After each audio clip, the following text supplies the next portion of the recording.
সিলেটে এমসি কলেজের হোস্টেলে দলবদ্ধ ধর্ষণ মামলার ৬ বছর পর আজ এই রায় দেওয়া হবে এবং শুরু থেকে নজর রাখছেন সহকর্মী হোসেন আহমেদ সুজাত যুক্ত হচ্ছেন আমাদের সঙ্গে।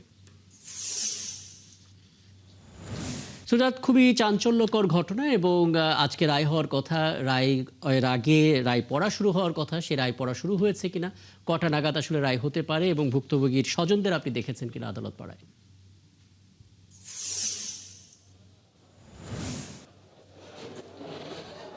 দেখুন রাকিব, দেশব্যাপী এই চাঞ্চল্যকর গণধর্ষণ মামলার আজকে কিন্তু রায় ঘোষণা হতে যাচ্ছে। আমরা যতটুকু জেনেছি যে বেলা 12টার দিকে রায় পড়া শুরু হবে এবং কিছুক্ষণ আগে অর্থাৎ 11টার দিকে এই মামলার যারা আসামি রয়েছেন সে সময়কার এমসি কলেজের ছাত্রলীগ নেতা, আর্টস ছাত্রলীগ নেতাকে কিন্তু আদালতে হাজির করা হয়েছে। এবং এই মুহূর্তে যদি আমি আদালতের চিত্রটা আপনাকে একটু দেখাই যে আসলে পুরো আদালতে অতিরিক্ত পুলিশ মোতায়েন করা হয়েছে, পাশাপাশি যে জায়গায় রায় ঘোষণা হবে সেখানে কিন্তু পুলিশের কঠোর নিরাপত্তা জোরদার করা হয়েছে। অনেক মানুষ সেখানে রায়টা শুনতে এসেছেন। তো আমরা রাষ্ট্রপক্ষের সাথে কথা বলেছিলাম। রাষ্ট্রপক্ষ আমাদেরকে জানিয়েছে যে এই মামলায় তারা 25 জন সাক্ষ্য নিয়েছেন এবং সেই সাক্ষ্য ধারা তারা প্রমাণ করতে সক্ষম হয়েছেন যে এই যে আটজন ছাত্রলীগ নেতা রয়েছেন তারা কিন্তু এই দিনই অর্থাৎ 2020 সালের 25 সেপ্টেম্বর সন্ধ্যায় এই তরুণীকে গণধর্ষণ করেছেন। এবং তাদের যে বড় যেটা এভিডেন্স হিসেবে তারা বলছেন যে ভিকটিমের ডিএনএর সাথে যে 8 জন ছাত্রলীগ নেতা রয়েছেন তাদের ডিএনএর কিন্তু স্যাম্পলের মিল রয়েছে। পাশাপাশি রাষ্ট্রপক্ষ বলছে যে তারাও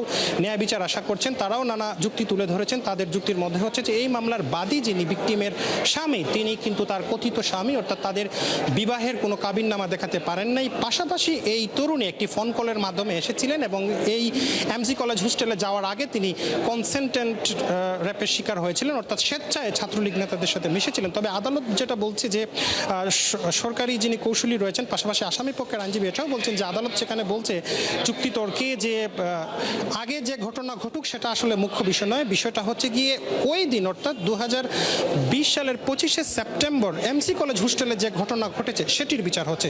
তবে এখানে আসলে দুই পক্ষই তাদের যুক্তি তুলে ধরছেন, পাশাপাশি আদালত সবার বক্তব্য কিন্তু আমলে নিয়েছেন। সবার বক্তব্য আমলে নিয়েই আজকের দিনটা ঠিক করা হয়েছে। রায় একটু পরে ঘোষণা হবে। আপনি তো আছেনই, 12টার সময় রায় পড়া হবে, তখন নিশ্চয়ই আবারও ফিরবো আপনার কাছে। আমাদের সঙ্গে যুক্ত হয়েছিলেন সিলেট থেকে সহকর্মী হোসেন আহমেদ সুজাত।